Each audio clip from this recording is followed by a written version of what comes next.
Got it. Yay! Yay! Okay. So I'm going to go ahead and kick us off. Wow, the chat bar is blowing up with so many great reasons why you are all here today. And hello, Carrie Ann. I'm so glad it's good to see you too. It sounds like y'all are in the right place. And today's conversation is really going to be focusing on how to make sure wherever you are in the resume writing process that you are able to tune up your resume for the new season. And leading this conversation is Dr. Monica Fochtman, a career coach, a resume writer, a leadership consultant, and an adjunct professor at Grand Valley State University in Michigan. And you are in great hands. Dr. Fochtman is a certified Bossed Up trainer, which means that she's been working with us for a little while now. And we are so excited to have her bring her expertise to the table for us today. And know that if you can't tune in for the duration of today's conversation, or if we don't get to answer your question, Dr. Fochtman will be sure to let you know how to contact her in the future. We'll be in your inbox with a replay within 24 hours. So this is really just the beginning of a lot of resources that Dr. Fochtman has to share with you and that Bossed Up has to share with you as well.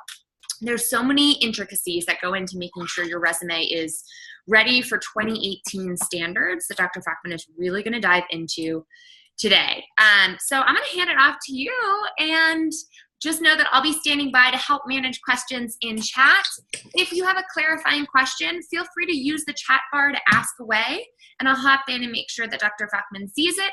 If it's a question best saved to the end of the conversation, know that we will also have a Q&A portion at the very end. So Dr. Fochtman, take it away. Thanks, Emily. Hi, everyone. Great to be with you this afternoon. Well, it's afternoon for me.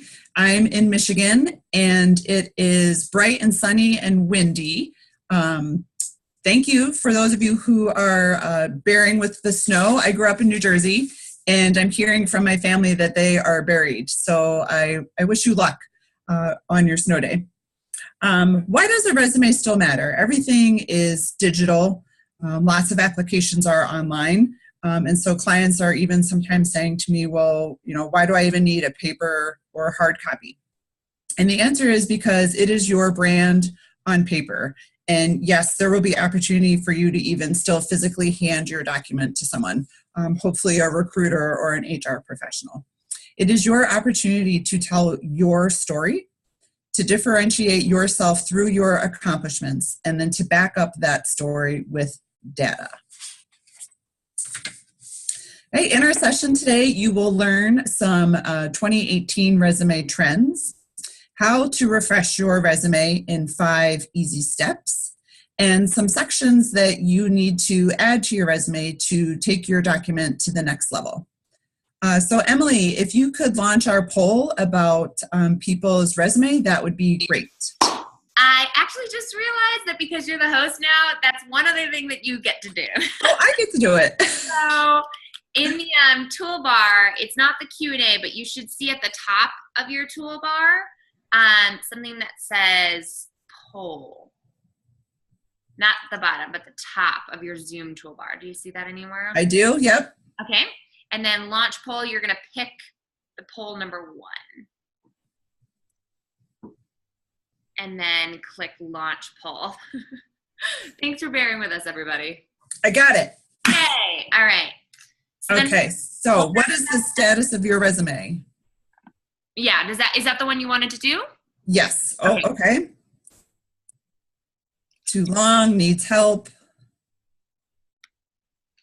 Okay, we'll give people a couple more seconds. Wow, you've responded really quickly, audience. Awesome.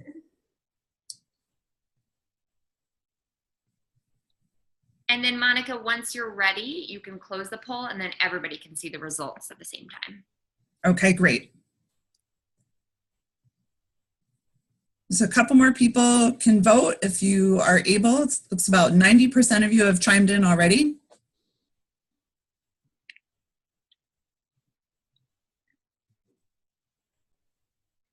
Okay, we'll give you a couple more seconds.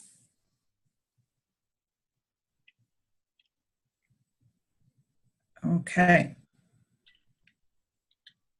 So I'm going to go ahead and end the poll. Thank you to those of you who voted. Appreciate that. So Emily, I click end polling. Yep. And then share results. Yes. Boom. Cool. So, all right. So some of you too long, about 26% of you. None of you said it's too short. Well, that's awesome. Needs help, 59%. Updated and ready to go, 4 of you. Awesome. Congratulations. That actually is the best place to be. The best time to have your resume updated and ready to go is before you need it ready. And none of you don't have one. So that means everyone has a resume. Fantastic. Good. Thank you. Okay. So Emily offered a very kind introduction, which is always a little weird to hear about yourself. But again, my name's Monica Marcellus Fochtman. That's a lot, so just call me Monica. I'm a career coach, resume writer, and leadership consultant. I am also certified on the Myers-Briggs Type Indicator. And I started my business, Sheldrake Consulting, to help people survive and thrive in transition. And I love to write resumes. It is right now the bread and butter of my business. And it is so fun for me to work with clients and help them create a document that they're proud of. Okay, so some 2018 trends that you need to be aware of. Once your document has made it past the ATS, which is the applicant tracking system, industry research tells us that a recruiter will spend about 6 seconds doing a visual scan of your resume, either on paper or in some sort of online applicant system. And so for that reason, your document needs to be optimized for digital viewing. Okay, that means you still have lots of good white space around the edges. You have clear headings, and your experience is listed in reverse chronological order. The document needs to read unique to you. The biggest mistake that we all make, especially us women, we have a tendency to downplay our accomplishments. And so our resume reads too general, more like a job description instead of a document that is specific to you. Okay, so one of the first things you need to do after today is to go back into your document and make sure that everything is reading specific to what you did and what you accomplished in the role. Okay, so it should really read very differently from somebody else in a similar position. Fonts, layouts, and color are becoming more socially acceptable. I always advise clients, though, to use color very sparingly. If you do use color, I really only suggest 2, and that you only use the different color for your headings. And your document should match your personality and the industry that you are working in or that you want to work in. Some examples of some more traditional fonts are on the left-hand side of your screen. So Arial, Calibri, Garamond, Times New Roman. These are fonts that you would use in accounting, education, government work, nonprofits, stuff that has more of kind of an older school, more traditional feeling to the industry. More creative fonts that, again, are becoming more socially acceptable, Cambria, Century Gothic, Georgia, or Trebuchet are some good choices. Okay. Emily, if you, I need to launch the poll. Thanks. Thanks, Monica. So,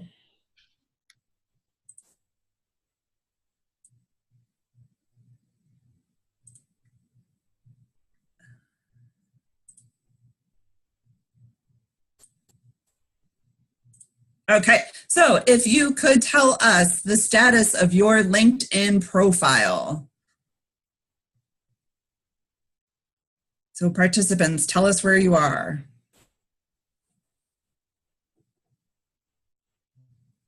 Awesome. You all vote so fast. That's awesome.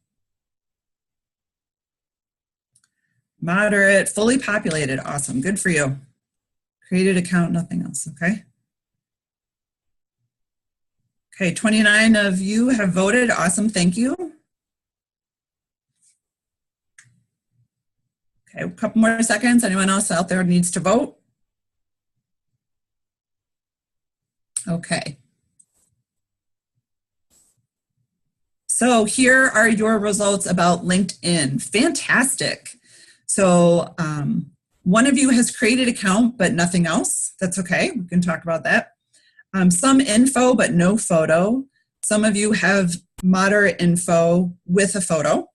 And then the majority of us, 52%, have a fully populated profile with a photo included.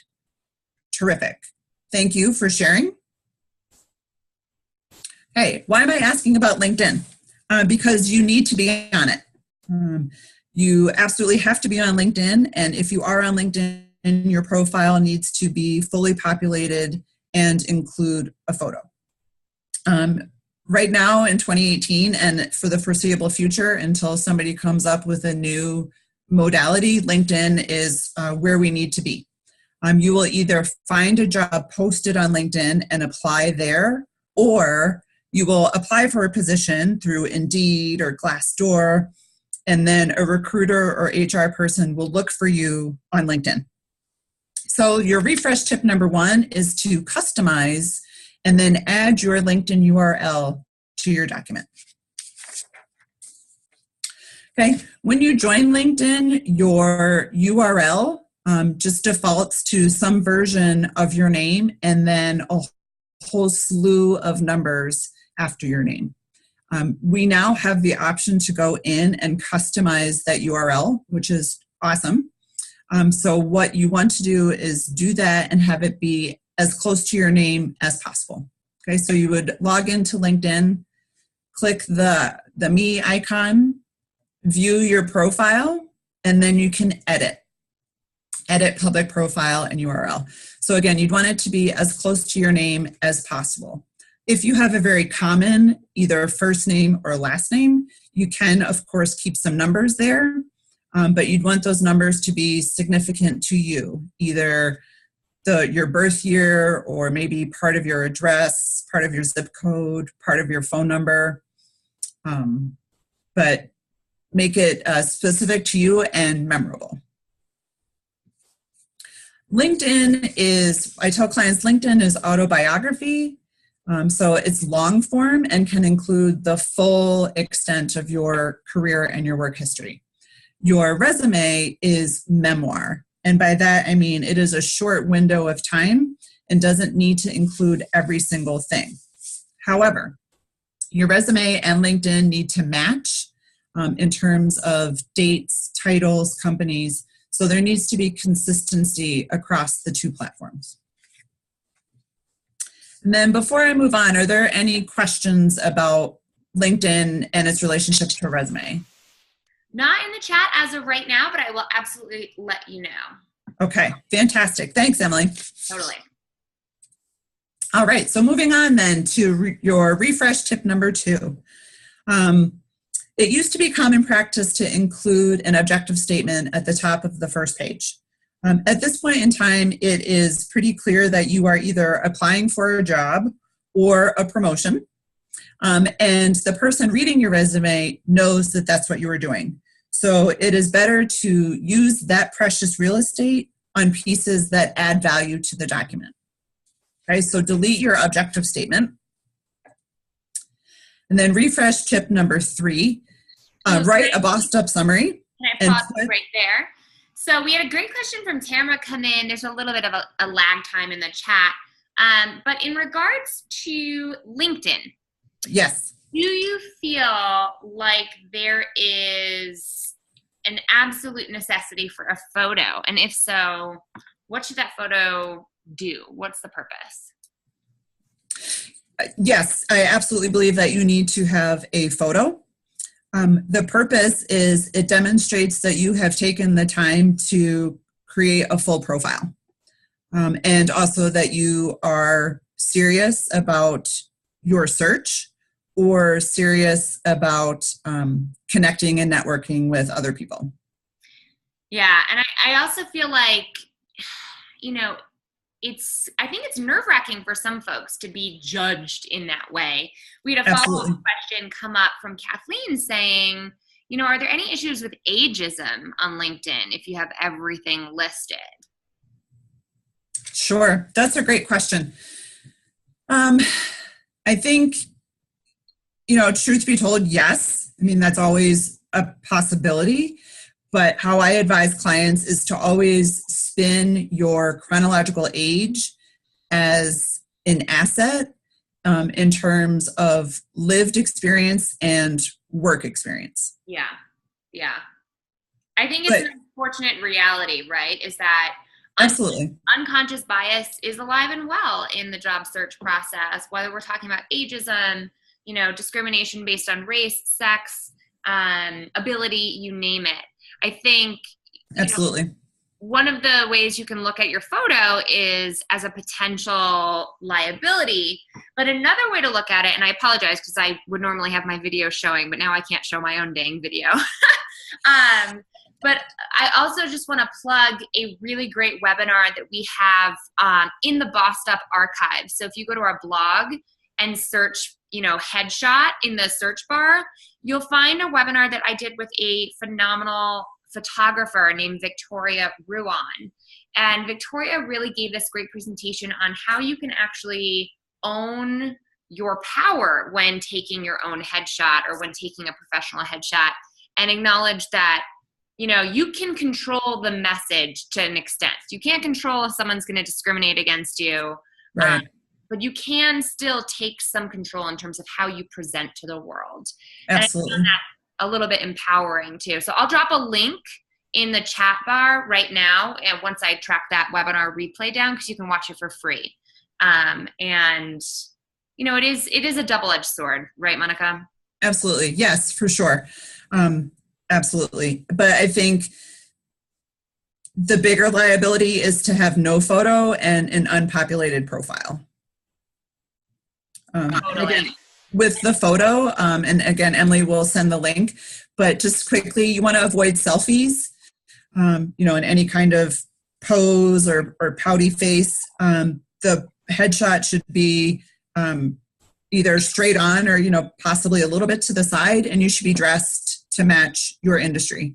For example, my headshot is I'm actually wearing a purple jacket, and that jacket, actually the color led to the entire brand of my business with my logo and then the color scheme that we chose. Awesome. I just dropped the link in for the webinar replay from Victoria Ruan. Great, thanks. And it's called, just as a FYI, if anyone needs to find it later who's watching the replay and can't see the chat, it's called How the Right Headshots Can Build Your Brand. And the last thing I want to say is that Carrie Ann here says in chat, where is it? I lost it. She said the Bossed Up headshot was a major boost for my LinkedIn for sure, which is a great thing to hear because at every Bossed Up bootcamp, every attendee leaves with a professional headshot. So find a way to get a professional headshot, whether it's through Bossed Up or an event. Yes. A lot more events are doing that. It's definitely worth the investment. Absolutely. Yep. Totally agree. Thanks, Emilie. All right. So back to refresh tip number 3. Sorry. So delete your objective statement and replace it with a bossed up summary. Okay. Your summary, again, at the top 1/3 of the first page is prime real estate. And so it is your opportunity to pitch who you are, what experience you have in what industries, and what skills and results you've delivered. So this is an example of a summary that I helped create for a client. She is a mid-career electrical engineer who was currently searching. Okay, so some key things about this. Award-winning, okay, electrical engineer, this is the role that she had. This is her years of experience. Domestic and international automotive markets, okay, that explains where she was, what industries she was working in. Okay, and then known for implementing creative solutions that reduced costs and saved time for client and company. Okay, so this is what she does. This is the action that she takes. And then these are the results that she delivers. And then how does she do that? She builds and inspires teams, okay? Okay, another example of a summary. And again, you want to match your summary to the position that you are applying for. the summary should strike a balance between what you've accomplished in the past and also what you are searching for in the future. Okay, so this particular client was more of a senior professional, and we pitched her as such, okay, even using the words senior. Okay, so senior marketing professional with 20 plus years of industry experience. Change agent, willing to engage new technologies and processes to improve organizational effectiveness and the customer experience. Okay, so here we talked about her being very senior, but also that she's still current and knows what is happening in her industry. And then what did she do? Well, she has a track record of aligning processes, print and social media collateral with organizational mission, right? And this is where we're getting into industry-specific language so that we can match her skills and experience up against the actual position that she applied for. Okay, refresh tip number 4. Again, taking advantage of the top third of the first page. Monica, quick question on that last tip. Yep. Phoebe asks, what if there's not a ton of experience in the industry? So, for example, they just got out of college and, are just really basing this off of an internship experience, or thinking ahead. I know a lot of folks that you work with are also career transitioners who are heading into an industry that they don't have a ton of experience in. Mm-hmm. So it'd be nice to write senior in your summary, and it'd be nice to write 20 plus years of experience, but what happens when you're trying to write a summary without those kinds of perks? Right, absolutely. Thank you. Great question. Yep. So in that case, what I would suggest is lobbing off this first sentence and then leading with who you are. What's your brand? What's your pitch? What do you bring to the position that somebody else doesn't? I would also use this space to talk about transferable skills. So what have you done in previous roles, even if it is an internship? What did you deliver? What were you known for? What's your reputation? And then how can that help the company and the industry that you are applying to? I love that. So you're saying to keep it focused on the value you're bringing to that prospective employer. And I'd argue that absolutely, whether you have experience or not, you can position yourself as a hardworking, high energy, change agent. So think about what the position is looking for and how can you frame your own experience, whether it's as a student or as an intern or whatever in a past industry, to be relative to that or related. Yep, absolutely. Yep. By means and you can even say, prior experience in PR that is relevant to the automotive industry because ... Yep. This is your opportunity to, like Emilie said, this is a value proposition, and it's your opportunity to really spell it out for the person who's going to be reading your document. Cannot wait. That's great. I love that. So one other follow-up question here. Alyssa asks, is that top part, that match to summary position section or key qualification summary, is it better to have full sentences, a small paragraph, or bullet points? Yeah, great question. Thank you. So what I advise clients and what I create is, these are actual examples that I've created. So it reads like a paragraph. And it's as if you're talking about yourself, but you're not using first person. Mm-hmm. And it's not a full sentence, but it's pretty close. And then in terms of bullets, I say no. You want to use bullets pretty sparingly. And that's actually part of the next tip, which is the expertise and skills section. Great.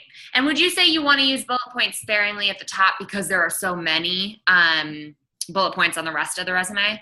Yes, absolutely. Yep. Okay. Great. Go for it. Okay. Thanks for the questions, everyone. All right. So refresh tip number 4. You want to add an expertise and or a skill section. You can have both for sure. Okay. So expertise would be broad categories using the exact keywords and phrases that you have pulled from the position posting.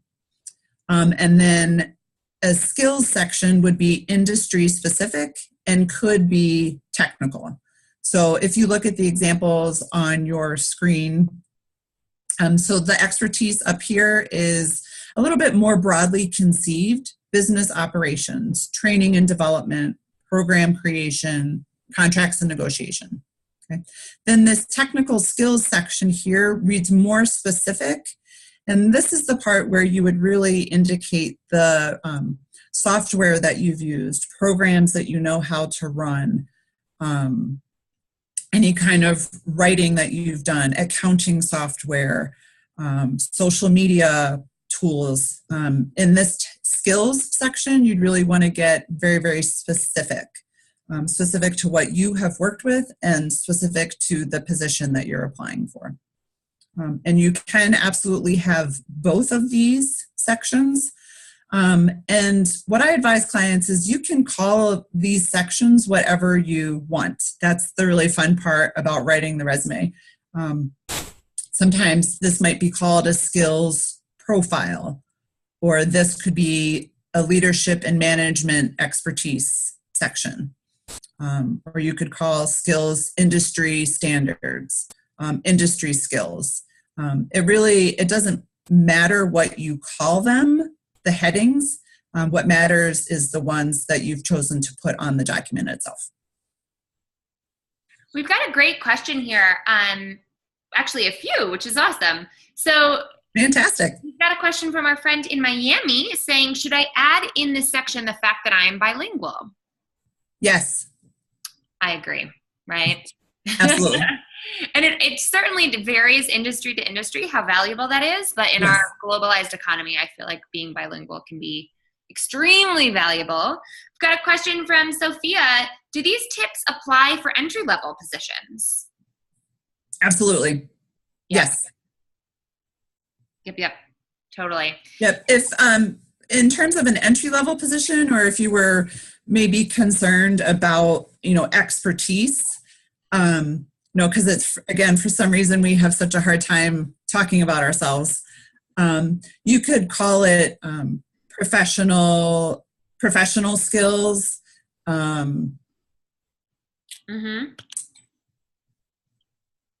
Sorry, I'm drawing a total blank right now. No, that's okay. I think. But again, it doesn't matter what you call the section. It just matters that there's something there. Yeah. And I feel like, we've got a couple of questions here from folks who are I think are feeling a little insecure. Like the word expertise is a big word, right? Absolutely. Yep. Expert. And, what if I don't have a doctor before my name? And what if I don't have 20 years of experience? And who's going to give me permission to say what I'm known for?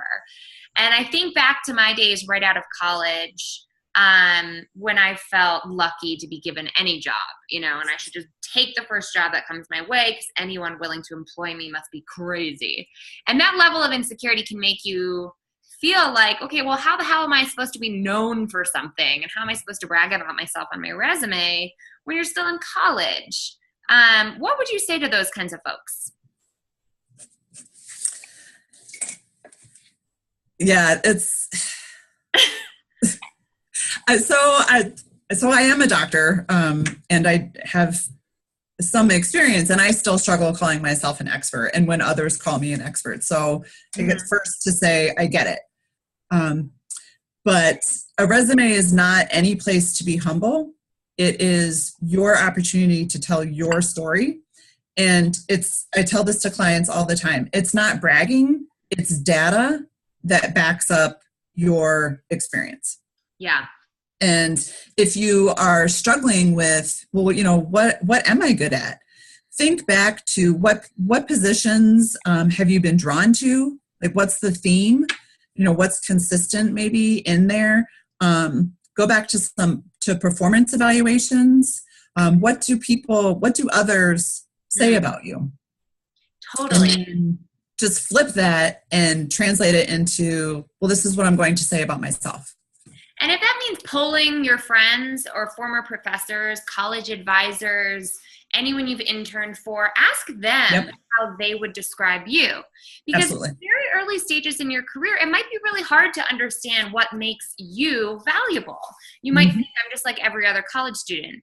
And in reality, someone else might say, actually, you've got way stronger writing skills than your average colleague. Or actually, you were like a ray of sunshine in this office and you added a boost of morale that is rare. It's really hard to gauge your own skill set, especially if you're struggling with imposter syndrome or feeling of insecurity and in a world that conditions women our entire lives to downplay our successes in order to be socially acceptable. We've spent a long time muting our own confidence. So, this is not a rare thing. The last thing I would say about this is that it's especially important for women to let their resume brag about them, because there are things that you might never say out loud for fear of being seen as a braggart or as selfish or full of yourself that you can say on your resume. It's kind of like a third party. So allow your resume to brag about you in a way that you would never say out loud. And that's where you should be. Like, allow yourself to push it to that point where even reading your own objective statement out loud makes you a little squeamish, because that means you're doing it right. That means you're bragging as much as you should be. Yep. Some great advice that I actually received in writing.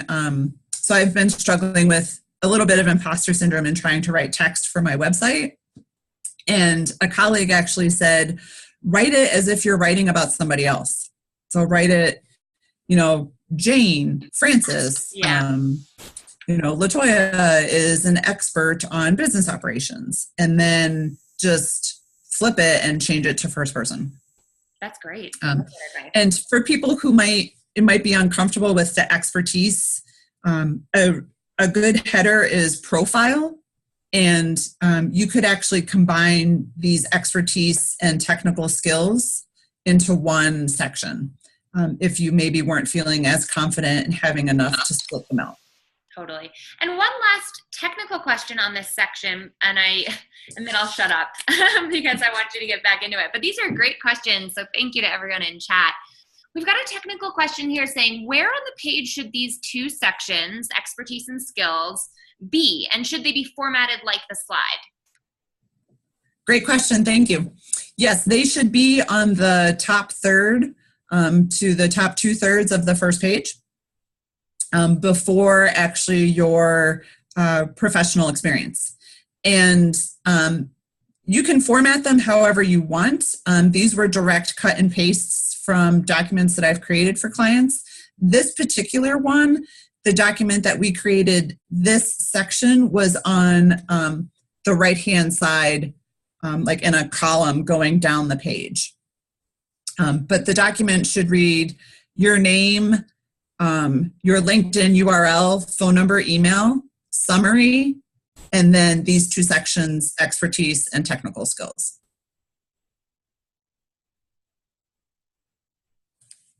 Awesome. Hopefully that covered it, and thank you. Definitely. Okay, and then refresh tip number 5. Make sure that your bullets are accomplishment and results focused. And again, I know this part is hard, but you can do it. It is really important to make sure that you lead with strong action verbs, okay?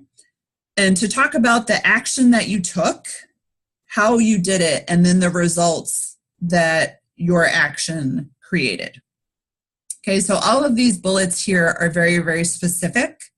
Okay, so they have percentages, time frames, results. Okay, this particular one generated $9.7 million in revenue. Okay, this particular one, they mentioned a specific software program for a specific company. Okay, so again, remember, it's not bragging, it's data, okay, and it's the data from your story, okay? And the way to set yourself apart from others is to quantify with specifics. I bolded these words here so you could see them more easily on the slides. I would not actually do this bolding on a document that you submit. Okay. So the bullets are concise, they are specific, they are action-oriented, and they demonstrate results with data. A lot of times we get really wordy. So for example, we might say, I served as a mentor to 4 fellow staff. Well, another way to say that is mentored 4 staff. Okay, so you're saying the same thing and you're not losing the quality of the message, you're just getting there a little bit faster. Okay, you really need to think about the person reading the document as not having a whole lot of time. And so you really need to spell it out for them. And you cannot assume that they know you, because even if they do know you personally, you need to act as if they don't know you. Okay, and so you need to tell them everything that you want them to know about your skills and experience. Okay, and then bonus tip, so this would be tip number 6, is to beware of templates. There's lots of stuff out there. Canva, even Google Docs has some resume templates. And these are a great place to get started, but I just want to caution you because sometimes these templates have text boxes and tables, and those will not always translate to an online tracking system. All right, so those are my 5 tips to refresh your resume for spring. Are there any more questions or comments? I'm sure there will be. I'm going to give folks a minute or 2 to chime in. We did have one question come up in chat about putting softer skills into words for your objective statement. So when we were talking through sharing your strengths in the objective statement, I said something about being a ray of sunshine or a really positive person in the office. And someone here in chat said, I feel like in daily practice, that's a really important asset. But compared to the technical skills and expertise on most resumes, it seems soft. Would that go on the summary, or how might someone sort of talk about that personality skill set? Great. Yep. Great question. Thank you. So a few things. First, I would not label them soft skills. I know that's what industry professionals are referring to them as, but they're not soft skills at all. They are really essential. So if you're going to include them, then I would absolutely put them in either the summary or in your profile. So whether you call that a leadership profile, management, team member profile, and again, whatever you call it. But yes, I would list the soft skills in either the summary or a profile section. Yep, I agree. And sometimes I think it's just about how you phrase it, right? Absolutely. Like being a positive, community-focused team player is a great thing. And keep in mind, it's less about you and more about the employer. What are they looking for? What's their pain? Exactly. Is the employer hiring a community manager because they have a morale issue? Then be sure to mention that. But if they're hiring an engineer, they might care a little less about your personality. It's hard to tell. Keep in mind that you want to focus your resume and your skill set on the specific skills and experiences that they're looking for in the job description. Yep. Tamara has a great question here saying, I hear about putting data on your resume a lot, but what if you don't have any numerical data to put on your resume? I feel like I have to have it since I hear it so much, but it's hard for me to come up with, numerical evidence of my successes. Sure. Thanks for the question. Can you tell me what industry you're working in? Or what role you have currently?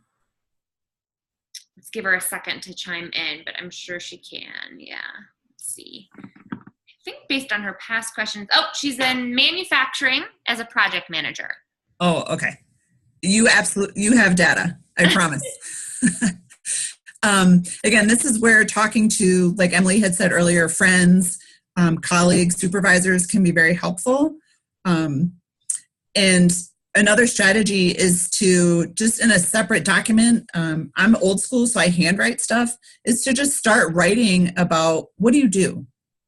And then when you are ready to write a resume or edit a resume, then go back into the document and make it sound fancy with resume speak. I think a lot of times we spin our wheels thinking that, like, I don't have data because you haven't been able to translate it into like fancy resume language. Sure. So to step back actually and just write and then translate it to the document. But if you are in manufacturing, and I think you said you're a project manager, you absolutely have data. So you would be thinking about the number of people on your team, the number of projects that you manage per quarter, per year, the dollar value of those projects or products, and then what has your team delivered? You saved time, you saved money, you reduced errors. Those kinds of pieces are data. Yeah, and it's kind of a boring accounting job for us to do. Like, you have to step back from what you're doing and account for what you've been doing. Yes. Which nobody tells you to do that. Right. And kind of tedious, quite frankly. Like, oh, how many advertising dollars did I spend for my clients? I should probably keep track of that. Yes. So keep a running brag sheet, keep a running list of numbers. And then once you've written out a bunch, look at those numbers again and say, okay, which of these are impressive sounding? Because sometimes saying I managed 25 projects is impressive sounding, but as compared to I managed a client budget of over 500 million is even more impressive sounding. Right. So exactly. Quantify your work and then look for the most impressive numbers. Yep. Great. So we've got a couple other really awesome questions here. All right. I just want to warn our attendees to add their questions into chat now, because we might not have time to get through all of them, but I'll make sure to give you contact information so that you can contact Dr. Monica Fochtman as well. Rose asks, is it okay to include top 5 strengths, and where should I put that information? Do you mean like specifically from the Strengths Finder strengths? Ooh, I don't know. That's a great question. We'll see what she says. Yes. Okay. So yes, if you are confident that that particular position or company or industry is strengths based. And if it is, then yes, I would include it, and I would put it, again, in the top third of the first page. And you could even say top 5 strengths and then just list them. Totally. I feel like that's especially relevant in HR fields, where a lot of HR folks love those kinds of personality tests. And then I also find, tell me what you think of this, Monica. I also find that for some industries, they think of those personality tests as kind of like the horoscopes of the working world. Yep. And they're a little bit of an eye roll that can be, that can spur a bit of an eye roll. So just beware of your industry. That's why I hesitated a little bit. Yeah, I think that's a really great point. We've got 2 related questions here from Alyssa and Ivana. Alyssa's saying, I'm a mid-level professional in my early to mid-30s. At what point do you take off shorter term or older jobs? And Ivana asks similarly about length, 1 or 2 pages. What's the cutoff? When does it make sense to have more than 1 page? Sure. Yeah, great questions. Thank you. So what I always advise clients is page length should match you and your experience. So, I mean, it's very obvious if you don't have the experience and you're padding a resume to stretch it to 2 pages. Okay. The reverse is also true. If you have the experience and you're trying to shrink everything down and your font is 8 and you can't read anything, then you're beyond just 1 page. So page number really doesn't matter. What matters is what's on those pages and that you have full. So if you go to 2 pages, then it needs to be 2 full pages. So it shouldn't be a page and a quarter or a page and a half. You need to take up that full second page. At what point do you pull off earlier experience? I usually advise clients about 10 years out to keep that information on there, but to label it early work history, work chronology, employment history, and then I just list the position and the company and the date, depending. But yeah, the focus is on your current role and the role immediately prior to the current one. Awesome. I think that's a really good piece of advice. Similarly, in terms of style, I really like that advice, especially if you're going to go to a second page, make sure it's a full page. Yep. What about bullet points per job or font size? Like, what do you see as industry best practices in terms of, how much is too much per job and other stylistic things like what size should my font be? Mm-hmm. Yeah. So industry standard is 11, sometimes 12. And I don't ever go below 10 for font. Cause again, remember it needs to be, digitally, pleasing. And, cause a lot of, again, LinkedIn, Glassdoor, Indeed, they're going to be pulling stuff up on their computer and even more likely on a phone. So if your font is, too small, it's not going to be readable.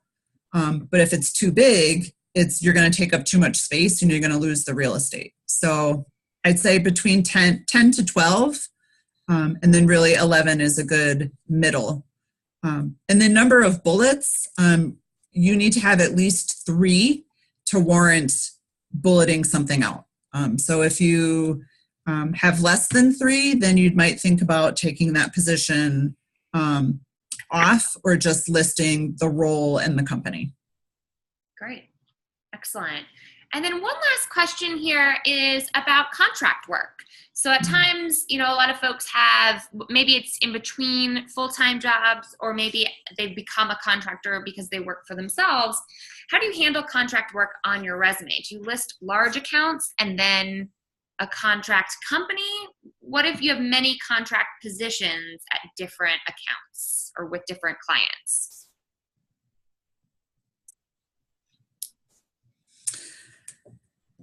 Yeah. So again, this is, it's kind of like the strengths question. I think it depends a little bit on the industry.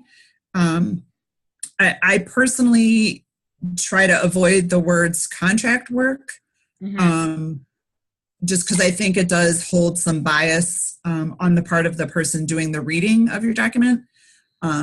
So I would maybe call it freelancing or consulting,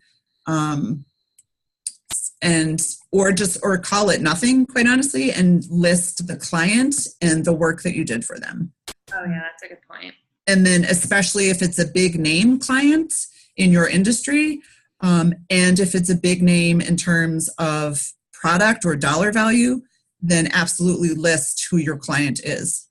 Interesting. So really what you're saying is if you were a contractor working for Coca-Cola, you don't need to be clear on your resume. You don't need to disclose, I was not a full-time employee for Coca-Cola. Right? There's nothing terrible or ethically wrong about saying Coca-Cola worked for them from 2011 to 2014. Here's what I did for them, just like any other job. Correct. Yep. Yeah, I think that's a really good point. This is not a tax document, y'all. This is not the IRS. Like, you can be clear about what you did, the value you provided, and it's not their business if you were a full-time employee or a 1099 contractor. That said, if you're asked directly about it, we're not saying you should lie, but you probably won't be. So don't feel the need to over-disclose on their resume. Correct. Yeah. That's such a great guess, Emily. Thank you. Over-disclose. That's such a great word. Yeah. And your resume, it's not a legal document. It is how you are representing your skills and experience on paper. Right. What is a legal document is, once you have signed a contract with an employer, 1099s, anything that goes to the federal government. Yes, of course. Right. But a resume, yeah, you don't need to, I always say, don't give them rope to hang you with, because again, I do think there is a bias against contract workers. Yep. And so lead with what you accomplished and who you accomplished it for. Totally. That's such a great point. I think we're going to move along for right now. We do have some questions in chat, but we're running out of time. So I want to make sure, Monica, that you have a chance to share with folks how they can get in touch with you. And then I can share a couple of resources we have at Bossed Up for folks too. Great. Thanks, Emily. So thank you again for joining us this afternoon. It was great to chat with you, and I hope to connect with you after this. I'm on pretty much every form of social media that you are supposed to be on. But I am on Facebook. This is my email address. That actually is the best way to reach me, is monica@sheldrakeconsulting.com. I'm on Twitter and LinkedIn. So here also is my personalized LinkedIn profile. So it's just my full name and then my credential. And then I'm also on Pinterest, but Pinterest makes me feel bad about myself, so I'm not on it as much. But email and LinkedIn, I'd love to connect with you. Awesome. Great points. Thank you. Monica, if you could go to that one last slide in the deck too. There's one more in there that I added, just a little bit about resources we have at Bossed Up. Thank you so much to Dr. Monica Fochtman for your time today. And I highly encourage you to follow up. She's a great example of the phenomenal career coaches and industry experts that we have in our Bossed Up trainer team. And I highly encourage you to reach out and get more support to go deeper with her on your resume. I also want you to be aware of the plethora of resources we have at Bossed Up. As I mentioned halfway through this webinar, we've got a ton of resources on our blog, including replays from past webinars that you don't want to miss. So if you ever need resume support, literally go to Bossed Up's blog and search resume in the search bar, and you will find a ton of resources. For those of you who are looking for more of a step-by-step plan for your job search strategy, I've got a great email-based course out there for less than $30. I think it's a $25 course called Pre-Game Your Career Change that step-by-step walks you through 8 steps that you need to take to really land your dream job, specifically in terms of how to network your way into a job. There's a little bit on resumes in there, but really it's all about preparing your best ever job search strategy and making it happen.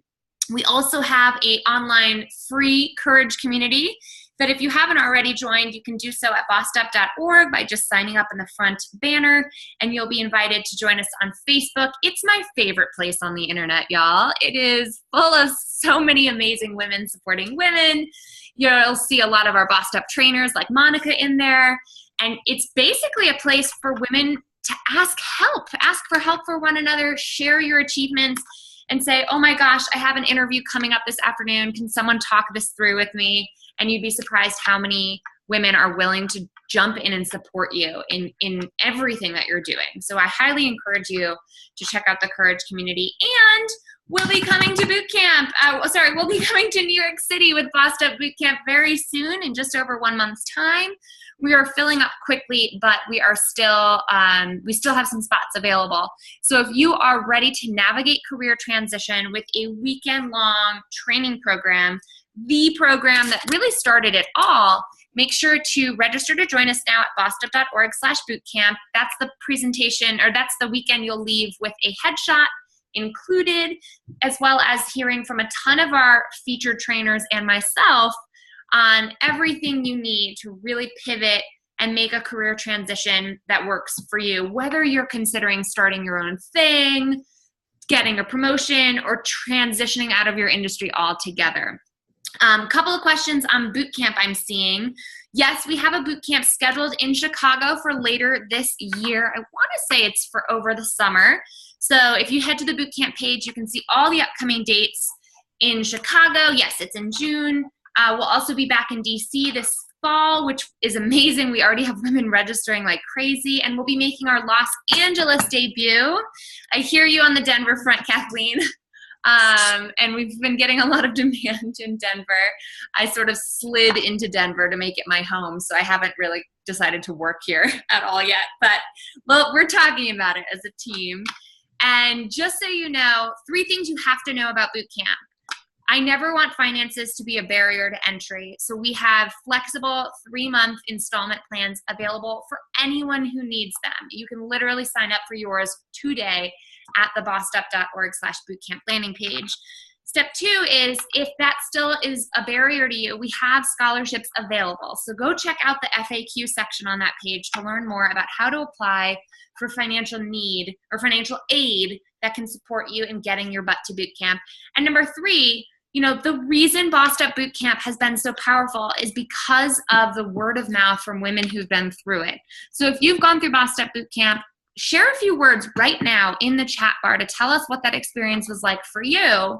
And know that, you know, this is one of the most important things that we do at Bossed Up. So when you share your story, when you share with the women in your world who are maybe struggling with bossing up in the working world or owning their life and designing their life around what they want, you know, really sharing this resource with other women is a huge way that Bossed Up's whole world rotates. So I so appreciate you, Carrie Ann, for sharing your experience, and I encourage you all to check it out and find a date and time that works for you, because it's worth it. We've got women who fly across the country. We've got women who fly internationally to join us, and I cannot wait to hit up the Big Apple in just over 1 month's time. Thank you again to Dr. Fochtman. This is me giving you a little round of applause here. Thank you. Thanks, everyone. Thanks, everybody, for joining us. We'll be in your inbox real soon with this recording. Take care and have a great rest of your day. Stay warm.